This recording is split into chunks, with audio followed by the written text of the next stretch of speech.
Praise the lord. ఎడారిలో సెలయేర్లు అనే ఆధ్యాత్మిక పుస్తకంలో నుండి ఈరోజు దేవుని వాక్య భాగము. మరలా చెప్పుదును ఆనందించుడి. ఫిలిప్పీ పత్రిక 4వ అధ్యాయం 4వ వచనం. ప్రభువులో ఆనందించటం మంచిది. మీరు బహుశా ఈ ప్రయత్నం చేసి మొదటిసారి విఫలులయ్యారేమో. పర్వాలేదు. ఎలాంటి ఆనందము నీకు తెలియకపోయినా ప్రయత్నిస్తూనే ఉండండి. వాతావరణం అనుకూలంగా లేకపోయినా, ఆదరణ సౌఖ్యం లేకపోయినా ఆనందించండి. వాటన్నిటినీ ఆనందంగా ఎంచుకోండి. మీరు అనేకమైన శోధనల్లో పడేటప్పుడు అదంతా ఆనందంగా ఎంచుకోండి. దేవుడు దాన్ని నిజం చేస్తాడు. తన విజయ ధ్వజాన్ని, ఆనందాన్ని తీసుకొని నువ్వు పోరాటంలోకి చొచ్చుకుపోతుంటే దేవుడు వెనకే ఉండిపోయి నిన్ను శత్రువులు వెనక్కి తరిమి కొడుతూ ఉంటే, బందీగా పట్టుకుంటూ ఉంటే చూస్తూ ఉంటాడనుకుంటున్నావా? అసంభవం. నీ పురోగతిలో పరిశుద్ధాత్మ నిన్ను నిలబెడతాడు. నీ హృదయాన్ని ఉత్సాహంతోనూ వందన సమర్పణతోనూ నింపుతాడు. నీలో పొంగే సంపూర్ణత వల్ల నీ హృదయం గాలిలో తేలిపోతున్నట్టు ఉంటుంది. అతి బలహీన విశ్వాసి స్తోత్ర సునాదంతో ఎదురైతే సైతాను తోక ముడిచి పరిగెడతాడు. ఆత్మపూర్ణులై ఉండుడి. మీ హృదయములలో ప్రభువును గూర్చి పాడుచు కీర్తించుచు. ఎఫెసీ 5:18-19.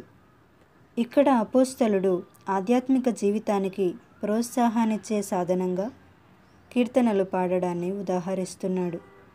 శరీరరీతిగా గాక ఆత్మబలాన్ని, ప్రేరేపణను పొందమని హెచ్చరిస్తున్నాడు. శరీరాన్ని దృఢపరచుకోవడం వల్ల కాదు కానీ ఆత్మ ఉల్లసించటం వల్లనే బలాన్ని పుంజుకొమ్మని హితవు చెబుతున్నాడు. పాడాలని అనిపించకపోయినా పాడుతూనే ఉండాలి. ఇలా చేస్తేనే మన సీసపు కాళ్ళు తేలికై మన అలసటే శక్తిగా మారి మనకి సత్తువ వస్తుంది. మధ్యరాత్రి వేళ పౌలును సీలయు దేవునికి ప్రార్థించుచు కీర్తనలు పాడుచు నుండిరి. ఖైదీలు వినుచుండిరి.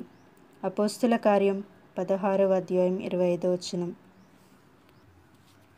క్రీస్తు గుర్తుల్ని శరీరంలో కలిగి ఉండి దేవుడిని ఇలా మహిమపరుస్తున్న పౌలు క్రైస్తవులందరికీ ఎంత ఆదర్శ పురుషుడు.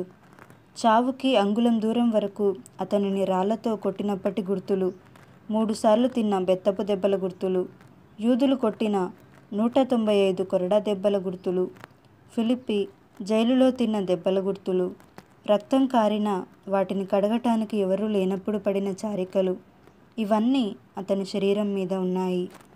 ఆ స్థితిలో స్తోత్రాలు చెల్లించేలా అతనికి ఆనందమిచ్చిన కృప అతని అన్ని అవసరాలకి సరిపోయిన కృపే గదా. శోధకుని బాణాలు దూసుకువచ్చినా ఎప్పటికీ ప్రభువులో ఆనందిద్దాము. ఎప్పటిలాగానే ఇప్పుడు భయమే సైతానుకి. నిట్టూర్పుల కంటే పాటలెక్కువ పాడేవాళ్ళంటే. ఆమేన్. హల్లెలూయా. ఇలాంటి ఆధ్యాత్మిక విషయాల కొరకు మా ఛానల్ని సబ్స్క్రైబ్ చేసుకోండి. వీడియో నచ్చితే లైక్ చేయండి, షేర్ చేయండి. God bless you. Thank you for watching. Amen.